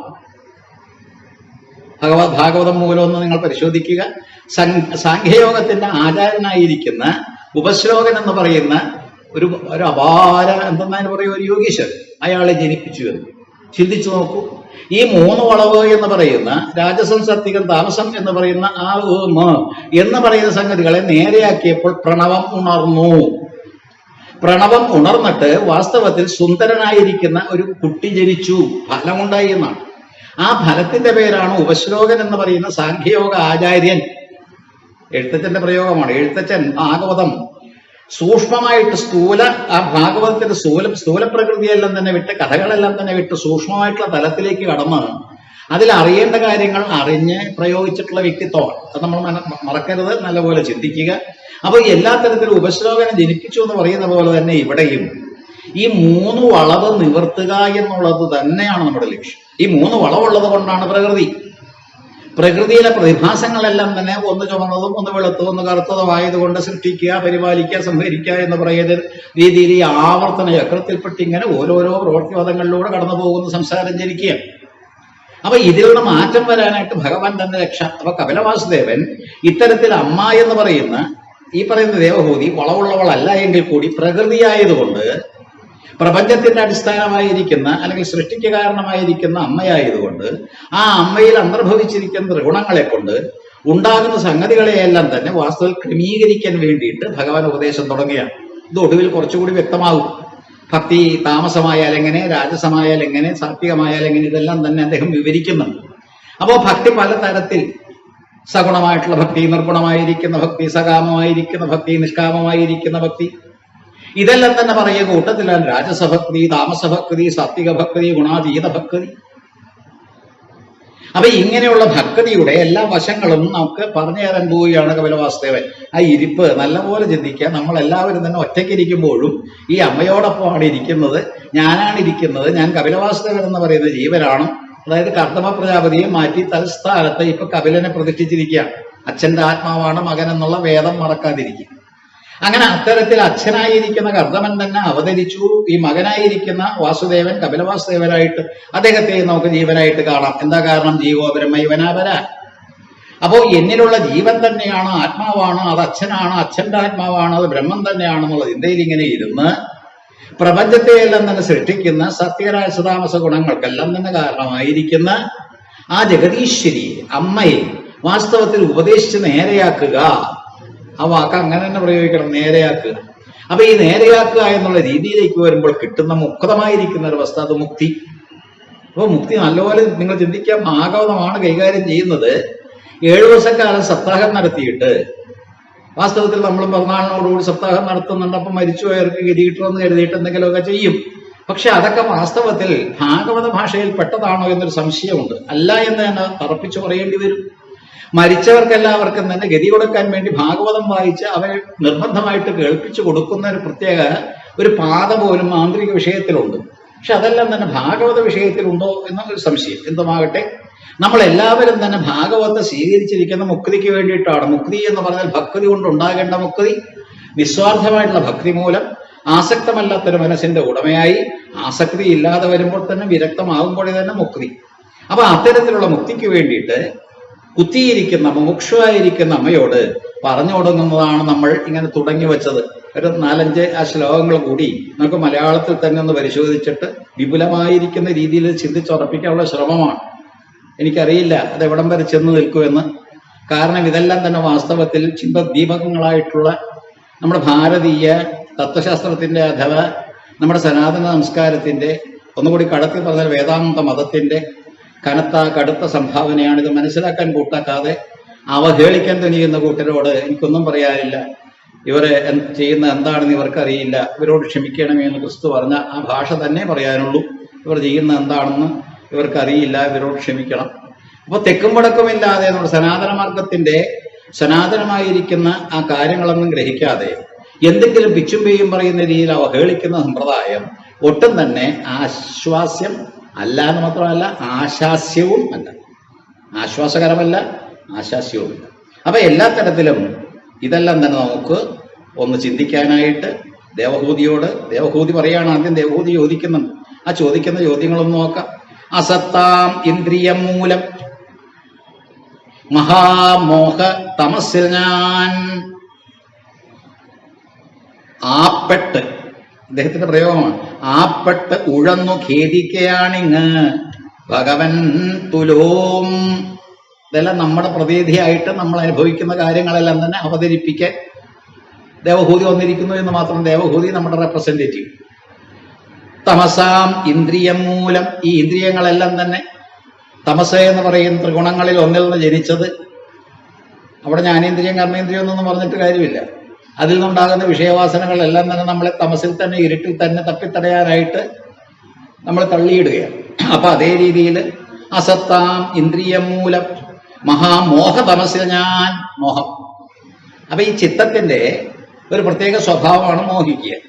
അങ്ങനെയാണ് മോഹിപ്പിക്കുന്ന ഈശ്വരഭാവത്തെ നമ്മൾ മോഹനൻ എന്ന് പറഞ്ഞു. മോഹിനി അദ്ദേഹത്തിന്റെ സ്ത്രീരൂപമായി മോഹം ചിത്തത്തിന്റെ സ്വഭാവം. അപ്പൊ ഇതെല്ലാം തന്നെ നമ്മൾ അസത്തായിരിക്കുന്ന ഇന്ദ്രിയങ്ങളുടെ സ്വാധീനം കൊണ്ടുണ്ടാകുന്ന മനോവൃത്തികളാണ്. അസത്താം ഇന്ദ്രിയം മൂലം മഹാമോഹതമസിൽ ഞാൻ ആപ്പെട്ട് അകപ്പെട്ട് എന്നുള്ളതിന് ആപ്പെട്ടുഴന്ന് ഖേദിക്കയാണ് ഇങ്ങ ഭഗവൻ തുലോം. ഞാൻ വളരെ ദുഃഖിതയാണ്. 9 പെൺമക്കൾ ജനിച്ചു. അവരെ എല്ലാവരെയും മരിച്ചാതി ആ ഋഷീശ്വരന്മാർക്ക് വിവാഹം കഴിച്ചു കൊടുത്തു. അത് കഴിഞ്ഞിട്ട് ഏകമകനായിരിക്കുന്ന നീ വസ്തുതയിൽ എൻ്റെ മുമ്പിൽ ഇങ്ങനെ ഇരിക്കുന്നുണ്ട്, ഭഗവാന്റെ അവതാരമാണെന്ന് അറിയാം. അറിഞ്ഞുകൊണ്ട് തന്നെ ദേവഭൂതി ചോദിക്കുകയാണ്. ഞാൻ വളരെ കഷ്ടപ്പെടുകയാണ്. ഭർത്താവ് തപസ്സനായിട്ട് പോയി. അദ്ദേഹം ഈ പറയുന്ന വാനപ്രസ്ഥനായി. ഏതായാലും ഞാനിങ്ങനെ അവശേഷിച്ചിരിക്കുകയാണ്, നീ എൻ്റെ മുൻപിലുണ്ട്. ഏതായാലും മകനായിരിക്കുന്ന നീ എന്നെ കഷ്ടപ്പെടുത്തുന്ന ഈ അവസ്ഥയിൽ ഒന്ന് രക്ഷിക്കണം. എന്താ കഷ്ടപ്പാട്? തമസ്സുകൊണ്ട്, അജ്ഞാനം കൊണ്ട്, തമസ്സുകൊണ്ട്, അറിവില്ലായ്മ കൊണ്ട്, ബ്രഹ്മതത്വത്തെ മനസ്സിലാക്കാത്തത് കൊണ്ട്, ഞാൻ ഈശ്വരാണെന്നുള്ള ബോധമില്ലാത്തത് കൊണ്ട്. ഇതെല്ലാം തന്നെ അവിടെ വായിക്കണം. അപ്പൊ ഈ എല്ലാ തരത്തിലും ഇരുട്ട് എന്ന് പറയുന്ന അജ്ഞാനത്തിന്റെ എല്ലാ തരത്തിലും ആ അജ്ഞാനം ആവൃതമായിരിക്കുന്ന മാത്രമല്ല, അതിന്റെ അന്ധകാരത്തിൽപ്പെട്ട് ഉഴലുന്ന ഈ കഥാപാത്രം ചോദിക്കുകയാണ്. തമസ്സാം ഇന്ദ്രിയം മൂലം മഹാമോഹ തമസ്സിൽ ഞാൻ ആപ്പെട്ട് ഉഴന്നു ഖേദിക്കുകയാണിങ്ങ് ഭഗവാൻ തുലോം. ഈ ദുസ്തര, അപ്പൊ എല്ലാ തരത്തിലും തരണം ചെയ്യാൻ ബുദ്ധിമുട്ടുള്ള ഒരു സങ്കേതമാണ് ഈ തമസ്, അജ്ഞാനം. സംസാരത്തിന്റെ ഏറ്റവും കടുത്ത കനത്ത ദ്രോഹം ചെയ്യുന്നതായിട്ടുള്ള അവസ്ഥയാണ് ഈ ദുസ്തര. തരണം ചെയ്യാൻ വളരെ ബുദ്ധിമുട്ടുള്ളതാണ് ദുസ്തരം. ഈ ദുസ്തര, ആ ഏറ്റവും നമുക്ക് തരണം ചെയ്യാൻ ബുദ്ധിമുട്ടുള്ള ഈ ദുസ്തര തമപ്പാരം, ഇത്തരത്തിൽ ദുസ്തരമായിരിക്കുന്ന ഈ അവസ്ഥയിൽ നിന്ന് മുക്തനാകാൻ ഈ ദുസ്തര തമപ്പാരമണയ്ക്കും ഈ ജ്ഞാനദീപ്തയായി, ജ്ഞാനം അറിവ് വേണം ഇരുട്ടിൽ നിന്ന് രക്ഷിക്കാൻ. അതിനുവേണ്ടി ജ്ഞാനദീപ്തിയായി, പ്രകാശത്തിന്റെ ജ്വാലയായി, നിൻ കാരുണ്യത്തിനാൽ നിന്ന ജന്മാന്തരത്തിൽ ലഭിച്ചുമേ. അല്ലയോ മകനെ, നിനക്ക് വാസ്തവത്തിൽ എന്നെ ഉപദേശിച്ചുകൊണ്ട് പ്രകാശത്തിലേക്ക് നയിക്കാൻ സാധിക്കും.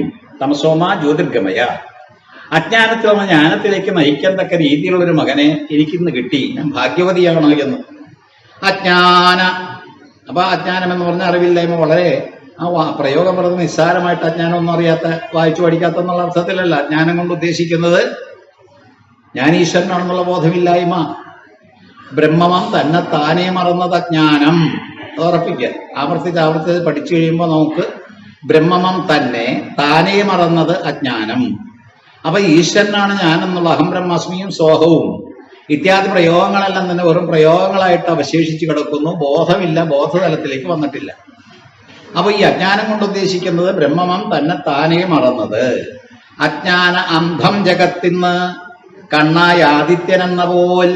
ഇന്ന് ജഗത്ത് മുഴുവൻ, ലോകം മുഴുവൻ അജ്ഞാനം കൊണ്ട് ആവൃതമാണ്, അല്ലെങ്കിൽ അതുകൊണ്ട് മൂടപ്പെട്ടതാണ്.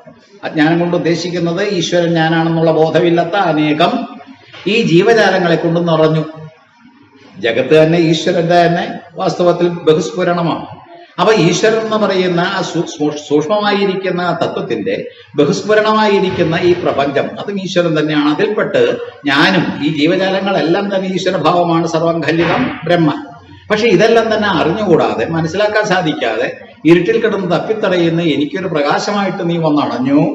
അജ്ഞാന ആന്ധം ജഗത്തിന് കണ്ണായ ആദിത്യൻ എന്ന പോൽ. അപ്പോ വാസ്തവത്തിൽ ആദിത്യനെ പോലെ പ്രകാശം ഇങ്ങനെ വാസ്തവത്തിൽ നമുക്ക് പ്രദാനം ചെയ്യുന്ന, ഉദിച്ചു വന്ന് നമുക്കെല്ലാം തന്നെ പ്രകാശം തന്ന അജ്ഞാനത്തെ അല്ലെങ്കിൽ അന്ധകാരത്തെ ദൂരീകരിക്കുന്ന സൂര്യനെ പോലെ നീ എനിക്ക് ഒന്നുയർന്നു. ഉദിച്ചു നീയാകും ആദ്യപുമാനാം ഭഗവാൻ സ്വയം. ആദ്യപുമാൻ, അതായത് ബ്രഹ്മത്തിൽ നിന്ന് ആദ്യം ജനിച്ച പുരുഷൻ. ആ പുരുഷൻ തന്നെയാണ് നീ.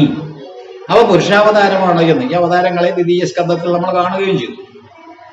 പ്രഥമ സ്കന്ധത്തിൽ നമ്മൾ പ്രത്യേകിച്ച് അതിനെപ്പറ്റി കുറെ അധികം പഠിക്കുകയും ചെയ്തു. അപ്പൊ എല്ലാ തരത്തിലും ഈ ആദിയിലുണ്ടായ പുമാൻ, അല്ലെങ്കിൽ ഈ പുരുഷൻ എന്ന് നമ്മൾ പറയുന്ന ഈശ്വരന്റെ ബ്രഹ്മത്തിന്റെ ഒരു അവതാര സ്വരൂപം. ആ പുരുഷന്റെ പ്രകൃതിയാണ് നമ്മൾ പഠിച്ച പ്രകൃതി മായ. ഏതായാലും ഈ മായയാകുന്ന അന്ധകാരത്തെ തരണം ചെയ്തുകൊണ്ട് ആ പ്രകാശത്തിലേക്ക്, അല്ലെങ്കിൽ തമസ്സിൽ നിന്ന് രക്ഷിക്കാൻ, അജ്ഞാന അന്ധകാരത്തിൽ നിന്ന് രക്ഷിക്കാൻ നീ വന്നണഞ്ഞു എന്ന് പറഞ്ഞ് നീ ആദിപുമാനായിരിക്കുന്ന ഈശ്വരന്റെ അവതാരം തന്നെ. എന്നിട്ടോ ഞാൻ എന്റേതെന്ന ദേഹാഭിമാനം ആർ ചേർത്തിടുന്നതോ ആ ഭവാൻ എൻ മോഹം എല്ലാം തീർക്കാൻ അർഹതയുള്ളവൻ. ഭാഗവതം മുഴുവൻ ഇവിടെ ഈ ഒറ്റ ശ്ലോകത്തിൽ വന്നു. ഞാൻ എന്റേതെന്ന ദേഹാഭിമാനം ആർ ചേർത്തിടുന്നതോ, ഞാൻ എൻ്റെ, ഒന്ന് ആലോചിച്ചു നോക്കൂ. ഞാൻ വീണ്ടും വീണ്ടും എന്നിലേക്ക് തന്നെ വരികയാണ്. ഞാനെന്ന് പറയുന്ന ഈ വ്യക്തി ഇവിടെ ഇരുന്ന് പ്രസംഗിക്കുകയാണ്. ഞാൻ പ്രസംഗിച്ചു, ഞാൻ അങ്ങനെ പറഞ്ഞു, ഈ കേമമായി എന്നൊക്കെ പറഞ്ഞ് ഓരോരുത്തരും ഇങ്ങനെ അഭിപ്രായം പറയുമ്പോൾ അവിടെയെല്ലാം തന്നെ എന്നിൽ കടന്നുകൂടുന്ന ദുരഭിമാനം, ഞാൻ ചെയ്തു, ഞാൻ ചെയ്തു, എന്റേത്, എന്റെ ശബ്ദം, എന്റെ പ്രഭാഷണം എന്നുള്ള രീതിയിലെല്ലാം തന്നെ വരുമ്പോൾ ഞാനും എന്റേതും എന്നെ അലട്ടുന്ന ഏറ്റവും വലിയ അപകടമാണ്. ഞാനും എന്റേതും, അഹം മമ, അഹംത മമത. ഈ ത്രൂ ഔട്ട് ഈ പറയുന്ന ഭാഗവതത്തിൽ ആദ്യന്തം നമ്മൾ പഠിക്കേണ്ട ഒരു വിഷയമാണ്. ഈ ഞാനും എന്റേതും വിട്ടുപോകാതെ യാതൊരു നിവൃത്തിയും ഇല്ല. ഈ പ്രവൃത്തിപൂർണമായിരിക്കുന്ന സംസാരത്തിൽ അഥവാ നമ്മൾ അകപ്പെട്ടിരിക്കുന്ന ഈ കോലാഹലങ്ങളിൽ നിന്ന് രക്ഷപ്പെടാനായിട്ട് ഞാനും എന്റേതും അസ്തമിച്ചേ മതിയാവും, ഇല്ലാതെയാകണം. അപ്പൊ ഇവിടെ പറഞ്ഞു വരുന്നത് ഞാൻ എന്റേതെന്ന ദേഹാഭിമാനം, പ്രത്യേകിച്ച് പറഞ്ഞു നോക്കൂ, ദേഹാഭിമാനം കൊണ്ടാണ്. ഞാനും എന്റേതും എന്നതും ദേഹം നിമിത്തം അഹംബുദ്ധി കൈക്കൊണ്ട് മോഹം കലർന്ന് ജന്തുക്കൾ നിരൂപിക്കും എന്ന് പറയുന്ന പോലെ ഇവിടെയും ഞാനും എന്റേതും എന്ന് പറയുന്നതിന് കാരണക്കാരൻ ശരീരമാണ്. ഞാൻ എന്റേത് എന്ന ദേഹാഭിമാനം ആർ ചേർന്നിടുന്നതോ ആ ഭവാൻ, അതൊക്കെ ഉണ്ടാക്കി തരുന്ന ഭഗവാനാണ്. അപ്പൊ കുറ്റം മുഴുവൻ ഭഗവാനിൽ വെച്ചു, അല്ലയോ ഭഗവാനെ നീ തന്നെയാണ് കാരണക്കാരൻ. ശ്രീരാമകൃഷ്ണ പറയുന്ന പോലെ ഞാൻ വെറും യന്ത്രമാണ്, നീ യന്ത്രി എന്ന് പറയുന്ന പോലെ മായ കൊണ്ട് മൂടപ്പെട്ടൊരവസ്ഥയിൽ ഞാൻ നശിക്കാൻ കാരണം ആരാണ്? നീയാണ് ഭഗവാനെ, നീ തന്നെയാണ്. അപ്പോ സൃഷ്ടികർത്താവായിട്ടോ ഇത്തരത്തിൽ നമ്മളെ പ്രേരിപ്പിച്ചുകൊണ്ട് ഓരോ പ്രവൃത്തികളിൽ വ്യാപൃതരാക്കുന്ന എല്ലാം തന്നെ നീ ആയതുകൊണ്ട് ഇവിടെ എന്തു പറഞ്ഞു? ഞാനും എന്റേതെന്നും പറയുന്ന ആ ദേഹാഭിമാനം ഉണ്ടാക്കി തന്നത് നീയാണ്. എന്നിട്ടോ ആ ഭവാൻ എൻ മോഹമെല്ലാം തീർക്കാൻ അർഹതയുള്ളവൻ നീ തന്നെ വേണം വാസ്തവത്തിൽ ഇല്ലാതെയാക്കാൻ. മുള്ളുകൊണ്ട് മുള്ളെടുത്ത് മാറ്റുന്ന പോലെ അല്ലയോ ഭഗവാനെ നീയാണ് കാരണക്കാരൻ എന്നെ ഇത്തരത്തിൽ അധപ്പതിച്ച രീതിയിലാക്കാൻ. എങ്ങനെയുണ്ട് പ്രയോഗം? അല്ലയോ ഈശ്വര, നിന്റെ മായ മൂലം, നിന്റേതായിട്ടുള്ള സാന്നിധ്യവും സ്വാധീനവും മൂലം ഞാൻ എന്റെ എന്നുള്ള ആ ദുരഭിമാനത്തിൽപ്പെട്ട് ഞാൻ ഒഴുകുകയാണ്. അത് മാറ്റാൻ നീ തന്നെയാണ് അർഹൻ. നീ വാസ്തവത്തിൽ അർഹനായതുകൊണ്ട് നിന്നെ വിട്ടിട്ട് മറ്റാരെയും ശരണം പ്രാപിക്കാനില്ല എന്ന് ചുരുക്കം. ഞാൻ എന്റേതെന്ന് അഭിമാനം ആർ ചേർത്തിടുന്നതോ ആ ഭവാനൻ മോഹം എല്ലാം തീർക്കാൻ അർഹതയുള്ളവൻ സ്വഭക്ത സംസാര വിനാശഹേതോ. അല്ലയോ ഭഗവാനെ, ഭക്തന്മാരുടെ സംസാരം എന്ന് പറയുന്നത് ജനിക്കുക മരിക്കുക എന്ന് പറയുന്ന അവസ്ഥയെല്ലാം തന്നെ ഇല്ലാതെയാക്കുന്ന വിനാശം, അല്ലെങ്കിൽ അതിനെയെല്ലാം തന്നെ ഇല്ലാതെയാക്കുന്നതിന് കാരണക്കാരനായ ഭഗവാനെ, അപ്പൊ നീ തന്നെ വേണം എന്റെ സംസാരമില്ലാതെയാക്കാൻ. ജനിക്കുക മരിക്കുക എന്ന് പറയുന്ന ഈ ആവർത്തനക്രമത്തിൽപ്പെട്ട് ഉഴലുന്ന എന്റെ ഈ ജീവന്റെ ഗതി അതില്ലാതെയാക്കാൻ നിനക്കേ സാധിക്കൂ. ഭക്തന്മാരുടെ എല്ലാവരുടെയും സംസാരത്തെ നശിപ്പിക്കുന്ന അല്ലയോ ഈശ്വര. സ്വഭക്ത സംസാര വിനാശഹേതോ ശരണ്യൻ, ശരണ്യ, ഞാൻ നിന്നെ ശരണം പ്രാപിച്ചു, അതുകൊണ്ട് ഞാൻ വാസ്തവത്തിൽ നിന്നിൽ ശരണാഗതയാണ്. എന്ത് ചെയ്യണം? ശരണ്യ, നിന്നെ ശരണം ഗമിച്ചേൻ, നിന്നെ തന്നെ ശരണം പ്രാപിച്ചില്ലേ, നീ തന്നെയാണ്, അന്യഥാ ശരണം നാസ്തി. നമ്മൾ വെറുതെ പറയാറില്ലേ? അത് വെറുതെ പറയുന്നത് വിട്ടിട്ട് ആത്മാർത്ഥമായിട്ട് പറഞ്ഞു കഴിഞ്ഞാൽ ഭഗവാൻ ശരണാഗതി അടഞ്ഞ ആ വ്യക്തിയെ, ഭക്തയെ അല്ലെങ്കിൽ ഭക്തരെ രക്ഷിക്കുക, യാതൊരു സംശയവുമില്ല. അനന്യ ചിന്തയന്തോ മാം യേജന പര്യുപാസതേ യേഷാം നിത്യാഭിയുക്തതാനാം യോഗക്ഷേമം വഹാമ്യഹം. നല്ലൊരു ഗ്യാരണ്ടിയാണ്. അപ്പൊ അതേ രീതിയിൽ ഭഗവാന്റെ ഗ്യാരണ്ടി ശരണാഗതന്മാരെയെല്ലാം തന്നെ രക്ഷിക്കാനുള്ളൊരു വ്യക്തത ഭഗവാനിൽ ഉണ്ട്. ഭഗവാന്റേതാണ്, ഭഗവാനാണ് അതിന്റെ കർത്തവ്യം ഉള്ളത്. ഞാൻ എന്റേതെന്ന ദേഹാഭിമാനം ആർ ചേർത്തിടുന്നതോ ആ ഭവാനൻ മോഹമെല്ലാം തീർക്കാൻ അർഹതയുള്ളവൻ സ്വഭക്ത സംസാര വിനാശഹേതോ ശരണ്യ, ഞാൻ ഈ പറയുന്ന ദേഹോതി ശരണ്യ, നിന്നെ ശരണം ഗമിച്ചേൻ, പരാവരജ്ഞാനം അണയ്ക്കുവാനായി നമിപ്പൂ സദ്ധർമ്മവിദഗ്രയായിൻ, സദ്ധർമ്മവിദഗ്രയായിൻ. അപ്പോ ഈ ധർമാചാരങ്ങളിലൂടെ അല്ലെങ്കിൽ അത്തരത്തിലുള്ള ആചരണങ്ങളിലൂടെ അനുഷ്ഠാനങ്ങളിലൂടെ എല്ലാത്തരം നേട്ടങ്ങളും കൈവരിക്കാമെന്ന് പറയുന്ന ആർഷ സംസ്കാരത്തിന്റെ ഒരു ഭാഗമായിട്ട് അല്ലയോ ഭഗവാനെ നീ ജനിച്ചു, ഞാൻ എന്തെല്ലാമാണ് ചെയ്യേണ്ടത്? എന്ത് ജനിക്കാനാ അല്ലെങ്കിൽ എന്തു മരിക്കാനാ? ജനിക്കേണ്ടതും മരിക്കേണ്ടതും സംസിദ്ധമായിരിക്കുന്ന ഒരവസ്ഥയിൽ അല്ലെങ്കിൽ ആത്മമുക്തമായിരിക്കുന്ന ഒരവസ്ഥയിലേക്ക് ആത്മബോധം ജനിക്കണം. അതാണ് ആദ്യത്തെ പ്രയോഗം, ആദ്യത്തെ ശ്ലോകത്തില് അങ്ങനെ ആത്മബോധം ജനിക്കുകയും വേണം, സംസാരം നശിക്കും വേണം. അപ്പൊ ഇതിനെല്ലാത്തിനും ഞാൻ ശരണം പ്രാപിച്ചു, നീയല്ലാതെ വേറെ ആരും ഗതിയില്ല എന്നുള്ള മട്ടിൽ എന്ന് പറഞ്ഞപ്പോൾ അടുത്ത ഭാഗം വെറുതെ നമുക്ക് അവതരിപ്പിച്ചുകൊണ്ട് ഇന്നത്തെ പ്രഭാഷണത്തിന് ഒരു വിരാമം കുറിക്കാം. സുഖദുഃഖങ്ങൾ അഖിലം നിവർത്തിക്കുവതേതിനാൽ ആ മോക്ഷത്തിന് ആത്മനിഷ്ഠം യോഗം താനിങ് സമ്മതം. വളരെ ബുദ്ധിമുട്ടുള്ള കാര്യമാണ്, കേൾക്കുമ്പോൾ കുറെ പദങ്ങള്, ടെക്നിക്കലായിട്ടുള്ള സാങ്കേതിക പദങ്ങളാണ്. ആത്മനിഷ്ഠം എന്ന് പറയാൻ എത്ര എളുപ്പ, പക്ഷെ ആത്മാവ് എന്താണെന്ന് അറിഞ്ഞുകൂടാതെ ആത്മനിഷ്ഠമാണ് എന്ന് എങ്ങനെ നമ്മൾ അവതരിപ്പിക്കും? ആത്മാർത്ഥത എന്ന് പറയാറുണ്ട്, സ്വാർത്ഥത നമ്മൾ പറയാറുണ്ട്. ആത്മാർത്ഥതയായാലും സ്വാർത്ഥതയായാലും സ്വന്തം കാര്യത്തിന് വേണ്ടിയിട്ടുള്ള രീതികളായിട്ട് പോകുമ്പോൾ അവിടെ ആത്മനിഷ്ഠം എന്ന് പറയാൻ നിവൃത്തിയില്ല. ക്ഷേത്രത്തിൽ പോയി പുഷ്പാഞ്ജലി കഴിക്കുമ്പോൾ ആത്മനിഷ്ഠമാണെന്ന് പറയാൻ പറ്റുമോ? നാളും പേരും പറഞ്ഞുകൊണ്ട് ഒരു വ്യക്തിക്ക് ഐശ്വര്യമുണ്ടാകാനായിട്ട് ഭാഗ്യസൂക്തം കൊണ്ടും ഐകമത്യ സൂക്തം കൊണ്ടും പുഷ്പാഞ്ജലി നടത്തുമ്പോൾ അത് ആത്മനിഷ്ഠം എന്ന് പറയാൻ പറ്റൂ? പറയാൻ പറ്റണം. കാരണം ഈ പറയുന്ന ഭാഗ്യസൂക്തം ജപിക്കുന്നത് വാസ്തവത്തിൽ ശരീരത്തിൻ്റെതാകരുത്, സംസാരത്തിൻ്റെതാകരുത്. പുഷ്പാഞ്ജലി നമ്മൾ കഴിക്കുമ്പോൾ ഭഗവാനിൽ അർപ്പിക്കുന്ന ഓരോ പൂവിലൂടെയും നമുക്ക് കിട്ടേണ്ടത് ആത്മനിഷ്ഠമായിരിക്കുന്ന അനുഭൂതി ആയിരിക്കണമെന്ന് വന്നാൽ നേട്ടമായില്ല. യോഗിനി യോഗിനി യോഗേശ്വരി യോഗേശ്വരി എന്നുള്ള മന്ത്രം ജപിച്ച് സകല സ്ഥാപന ജംഗമസ്യ മുഖഹൃദയം മോശമാകർഷയാകർഷയ എന്ന് ജപിക്കുമ്പോൾ സ്വാർത്ഥരാകാതെ അവിടെയൊന്നും നമ്മൾ പ്രത്യേകിച്ചൊന്നും കൂടുതൽ ഊന്നൽ കൊടുക്കാതെ വാസ്തവത്തിൽ സകല ജീവജാലങ്ങളും എൻ്റെ അടുത്തേക്ക് വരട്ടെ എന്ന് പറഞ്ഞാൽ എൻ്റെ ചൊൽപ്പടിക്ക് നിൽക്കട്ടെ എന്നുള്ള ഒരു രാജാധികാരത്തിന്റെ ഭാവമായിട്ട് വരണമെന്നാകാതെ എല്ലാവരിലും സ്വാധീനത, അതായത് എല്ലാവരിലും ഈശ്വരനാണെന്നുള്ള ബോധം വളർത്തുന്ന രീതിയിലേക്കായാൽ ആത്മനിഷ്ഠമായില്ലേ? സർവചരാചരങ്ങളിൽ ഇരിക്കുന്ന യോഗിനി അമ്മയാണ് ഈ പറയുന്ന പാർവതീദേവി എന്ന് മനസ്സിലാക്കാൻ കഴിഞ്ഞാൽ, സർവം കല്ലിതമേവാഹം നാന്യതസ്തി സനാതനം എന്ന ദേവി ഭാഗവതം പറയുന്ന രീതിയിലേക്ക് ആകാൻ കഴിഞ്ഞാൽ ആ മന്ത്രത്തിന്റെ പ്രസക്തി മാറിയില്ലേ? വിവാഹം നടക്കാനും വിവാഹം കഴിഞ്ഞിട്ട് ദാമ്പത്യ ജീവിതം സുദൃഢമാക്കാനും വേണ്ടിയിട്ടുള്ള പ്രയോഗമായിട്ട് മാറാതെ ആ മന്ത്രത്തെ ഈ ചിന്താഗതിയിലൂടെ നമ്മൾ ഉദ്ധരിക്കാൻ ഉപയോഗിച്ചു കഴിഞ്ഞാൽ നമുക്ക് ഒരു ഉദ്ധാരണ ആത്മീയമായിട്ട് കിട്ടില്ലേ? ചിന്തിക്കേണ്ട വിഷയമാണ്. മഹാഗണപതിയുടെ മന്ത്രം നമ്മൾ അതുപോലെ ജപിക്കാറുണ്ട്.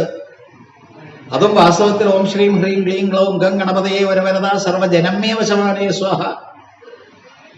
ഈ ലോകത്തുള്ള സർവ്വജനങ്ങളും ഞാൻ പറയുന്നത് കേൾക്കണം, എന്റെ കീഴിൽ വരണം, എന്റെ അധീനതയിലാകണം എന്നുള്ള അർത്ഥം അതിന് കൽപ്പിച്ചാൽ അത് സ്വാർത്ഥത. അതിന് ആത്മനിഷ്ഠം എന്ന് പറയാൻ പറ്റും, അല്ലെങ്കിൽ അതിന് വാസ്തവത്തിൽ ആത്മീയം എന്ന് പോലും പറയാൻ പറ്റില്ല, ഭൗതികമായിട്ട് പറയേണ്ടി വരും. മന്ത്രവാദ വിഷയത്തിലും മറ്റും അത് ഭൗതികമാണ്. പക്ഷെ അത് വിട്ടിട്ട് നമ്മൾ ആത്മിഷ്ടമാക്കാൻ പറ്റില്ലേ?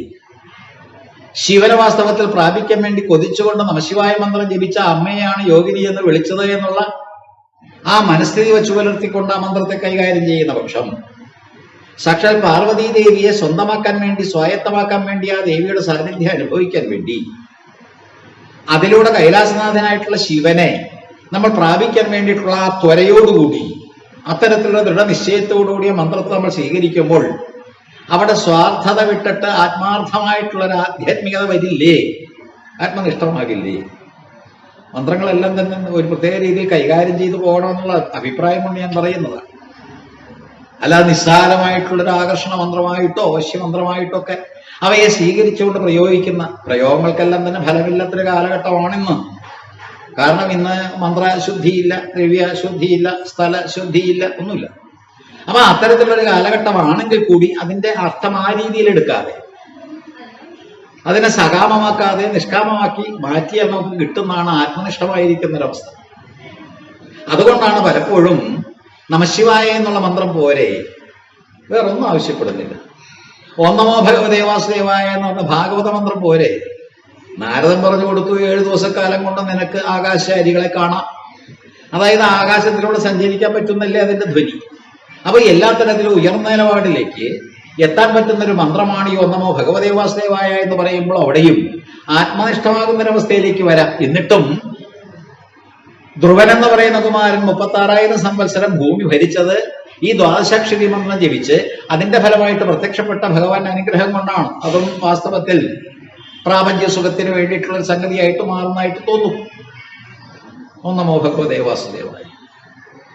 അപ്പൊ ഇത്തരത്തിലുള്ള കാര്യങ്ങളെല്ലാം തന്നെ നോക്കുമ്പോൾ നമ്മൾ ചെയ്യുന്ന ആ പ്രവൃത്തിയുടെ മനസ്ഥിതിക്കാണ് പ്രാധാന്യം. മനസ്ഥിതി, ആ മനസ്ഥിതി ആത്മനിഷ്ഠമാണ് എങ്കിൽ നമുക്ക് യാതൊരു ബുദ്ധിമുട്ടുമില്ല. മോക്ഷത്തിനും ഈ മനസ്സ് മതി, ബന്ധത്തിനും ഈ മനസ്സ് തന്നെ മതി. പോലെ ഒന്ന് നോക്കൂ, അനഘേ. അപ്പൊ സുഖദുഃഖങ്ങളെല്ലാം തന്നെ നിവർത്തിക്കുവാൻ മോക്ഷത്തിന് എന്ത് വേണം? ആത്മനിഷ്ഠം യോഗം വേണം. ആത്മനിഷ്ഠമായിരിക്കുന്ന യോഗത്തിലൂടെ മാത്രമേ നമുക്കത് കിട്ടൂ. പ്രാണായാമം ചെയ്യുമ്പോഴും പത്മാസനത്തിൽ ഇരിക്കുമ്പോഴും കണ്ണടച്ചിങ്ങനെ ധ്യാനിച്ചിരിക്കുമ്പോഴും ഈ ആത്മനിഷ്ഠമായിരിക്കുന്ന ഒരവസ്ഥ വരുന്നില്ല എങ്കിൽ കഷ്ടം.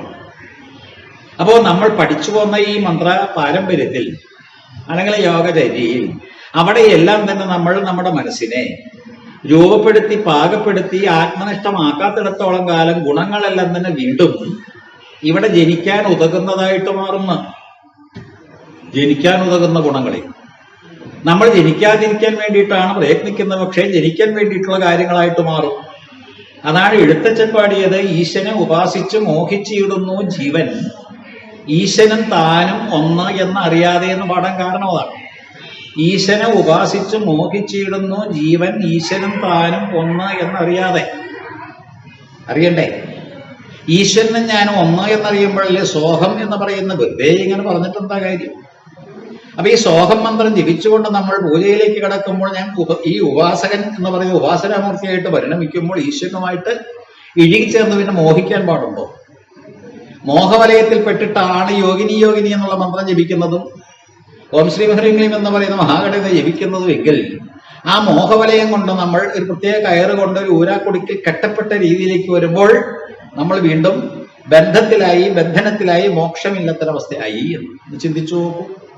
അനഘേ, മുനിമാർ പണ്ട് ചോദിച്ചത് ഏതുര ചെയ്തിതോ യമദ്യംഗങ്ങളോടൊത്ത ആ യോഗം ഞാൻ കഥിച്ചിടാം.